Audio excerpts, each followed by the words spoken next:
how nightmarish that has been. I have been so anxious, questioned my process, lost sleep. आप सभी को good afternoon. क्या होता है जब आप कुछ भी करें आपका क्लाइंट आपसे खुश नहीं होता? क्या होता है जब क्लाइंट बीच मझधार प्रोजेक्ट को छोड़कर चला जाए? क्या कहूँ, ऐसा ही कुछ मेरे इस प्रोजेक्ट के साथ भी हुआ है। इसके चलते मुझे काफ़ी परेशानी हुई है, कई रातों की नींद हराम हुई है, बहुत सारी मेहनत लगी है। वो क्या कहते हैं, ओखली में जब सर दिया है तो मूसल से क्या डरना। आइए देखते हैं क्या समस्या हो गई और क्या मैं उसका समाधान ढूंढ पाऊंगी।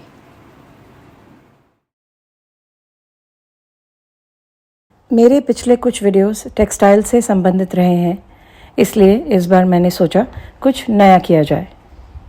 और ऐसा हुआ कि मैं इस पूरे हफ्ते एक हैंड पेंटेड प्रोजेक्ट पर काम कर रही थी। ये प्रोजेक्ट आंशिक रूप से पेंटेड और आंशिक रूप से डिकोपाज्ड है।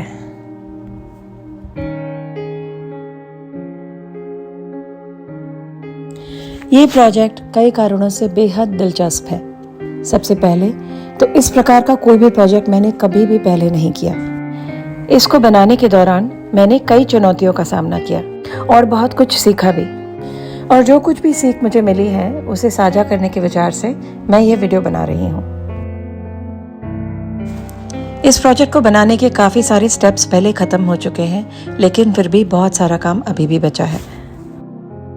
इस वीडियो को मैं 2 संस्करणों में पोस्ट करूंगी।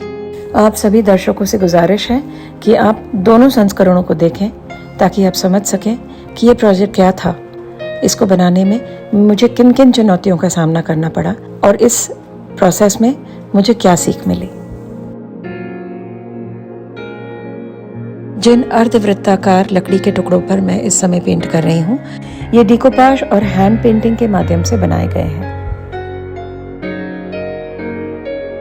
डिकोपाज किसी वस्तु को रंगीन कागज के कटआउट, सोने की पत्ती और अन्य सजावटी तत्वों से सजाने की कला है। डिकोपाज शब्द मध्यकालीन फ्रेंच डिकूपीज से लिया गया है, जिसका अर्थ है किसी चीज को काटना। डिकोपाज की उत्पत्ति पूर्वी साइबेरिया कब्र कला से मानी जाती है। खानाबदोश जनजातियां अपने मृतकों की कब्रों को सजाने के लिए कटआउट फेल्ट का इस्तेमाल करती थीं। साइबेरिया से यह प्रथा चीन में आई और 12वीं शताब्दी तक कटआउट पेपर का इस्तेमाल लालटेन, खिड़कियां, बक्से और अन्य वस्तुओं को सजाने के लिए किया जाने लगा। 17वीं शताब्दी में इटली, विशेष रूप से वेनिस, सुदूर पूर्व के साथ व्यापार में सबसे आगे था और आमतौर पर यह माना जाता है कि इन व्यापारिक संबंधों के चलते पेपर कटआउट की सजावट ने यूरोप में अपना रास्ता बनाया।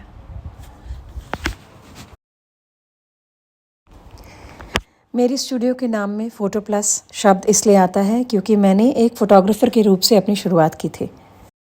मेरे लिए हैंड पेंटिंग और डेकोपाज उन विभिन्न तरीकों में से एक है जिनका उपयोग करके मैं छायाचित्रों को विभिन्न सतहों पर स्थानांतरित कर सकती हूँ। सदियों पुरानी कला, शिल्प और क्षणभंगुर ही सही, लेकिन पुरानी वस्तुएं मुझे बेहद उत्साहित करती हैं। मेरे लिए प्रेरणा के कई स्रोत हैं: कला, कहानियाँ, जातीय पहचान, इतिहास, फैशन, आभूषण।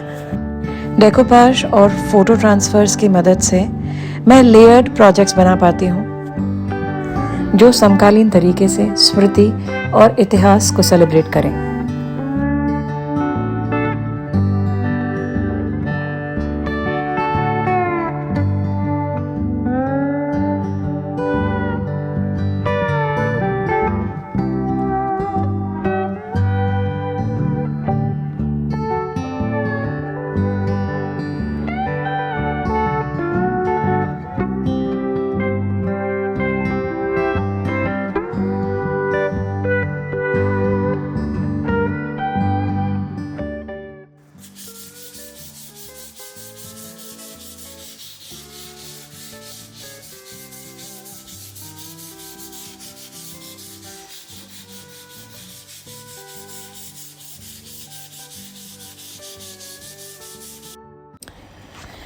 तो मैं एक ऐसे प्रोजेक्ट पे काम कर रही हूँ जो आज कई महीनों से वर्क इन प्रोग्रेस ही है। लेकिन इस प्रोजेक्ट को बनाने के शुरुआती कुछ चरणों में प्रोसेस की फ़ोटो ले पाना या इसे रिकॉर्ड कर आपके साथ शेयर करना नामुमकिन सा था, और यकीन मानिए आप शायद वो सब कुछ देखना भी नहीं चाहते। इस परियोजना के साथ जो कुछ भी हुआ है वह वास्तव में एक छोटे व्यवसाय के संघर्षों को पूर्ण रूप से दर्शाता है।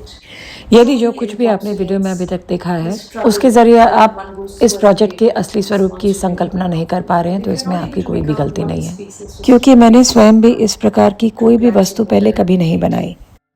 फ्रैंकली इस प्रोजेक्ट को बनाने की अवधारणा भी मेरी नहीं थी। इसका श्रेय पूरी तरह उन आर्किटेक्ट को जाता है जिन्होंने मुझसे ये आर्टवर्क बनवाया है। तो इस सूत्र में 3 कड़ियाँ हैं। सबसे पहला आर्किटेक्ट जिसने कमीशन दिया, दूसरा वो क्लाइंट जिसके लिए ये पीस बन रहा है, और तीसरी मैं यानी कि आर्टिस्ट।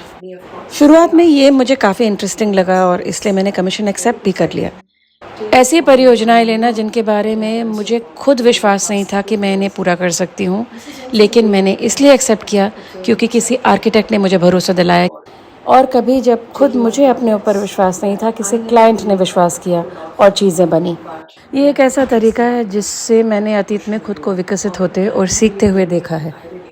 इसी एक कारण के चलते पिछले कुछ वर्षों में छोटे बक्सों से ट्रंक बन गए, छोटे छोटे पैनलों से खिड़कियाँ और बड़े बड़े दरवाजे भी बने हैं, और इसका श्रेय पूरी तरह से मुझे प्रोत्साहित करने वाले आर्किटेक्ट्स और क्लाइंट्स को जाता है।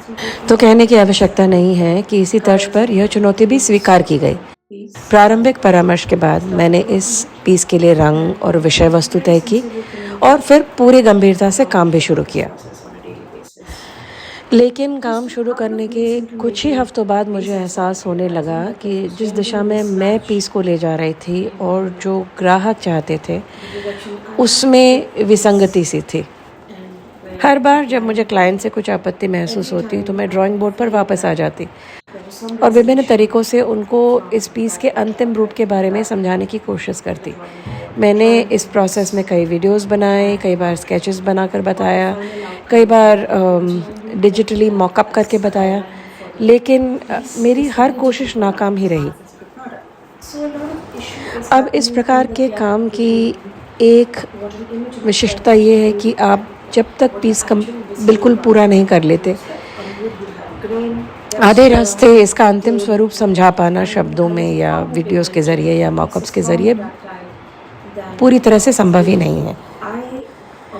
बहरहाल महीनों बीत गए और कहीं ना कहीं या तो मेरे प्रयासों में कमी रही या तो क्लाइंट की तरफ से पेशेंस की कमी रही, और ये एक डेडलॉक सा बन गया। याद रखिए कि मुझे प्रदान किया कॉन्सेप्ट नोट एक डिजिटल कोलाज के रूप में था, जो अतीत में मेरे किए गए अपने ही काम के अंशों से लिया गया था। मुझे लगता है कि छवियों की तुलना में ये कॉन्सेप्ट नोट कैसा दिखता था और वास्तविक लकड़ी पर भौतिक रूप से इसका क्या अनुवाद हुआ, इसी के बीच समस्या उत्पन्न हुई।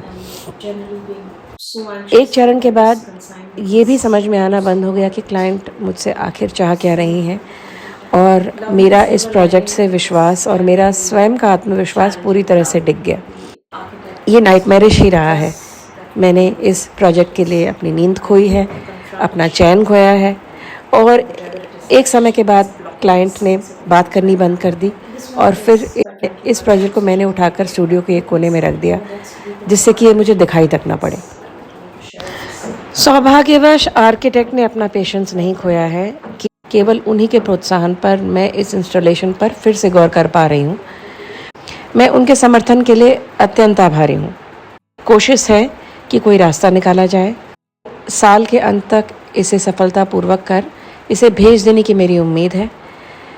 तो एक ब्रेक के बाद मैंने इस पर काम फिर से शुरू किया है। आपको ये प्रोसेस दिखाऊंगी। प्रोजेक्ट ख़त्म हो जाने पर मेरा यह प्रयत्न सफल रहा या नहीं, ये निर्णय आप पर छोड़ती हूँ।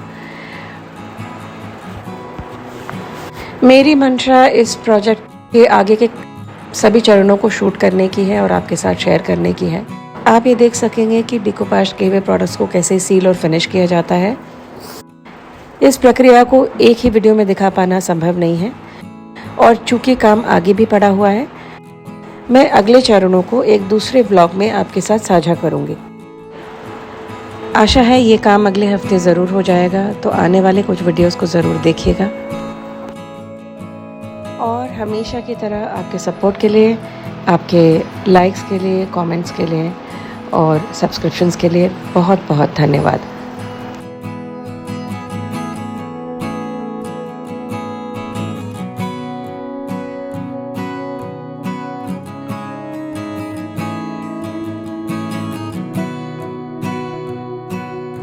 आज आपसे विदा लूँ इससे पहले आइए इस पीस का संदर्भ समझ लेते हैं। पीस के तैयार टुकड़ों को मैंने ज़मीन पर समतल रखा है। इससे आपको इसके अंतिम रूप की कल्पना करने में मदद मिल सकती है। तो ये एक इंस्टॉलेशन है जिसे अंततः दीवार पर टांगा जाएगा। आर्किटेक्ट की कल्पना अनुसार ये एक जिक्सॉ जैसा पीस है जिसमें अलग अलग टुकड़े अपने आप में संपूर्ण हैं, लेकिन एक साथ मिलकर अंततः एक अलग लेयर्ड, जटिल और खूबसूरत कहानी बयान करते हैं।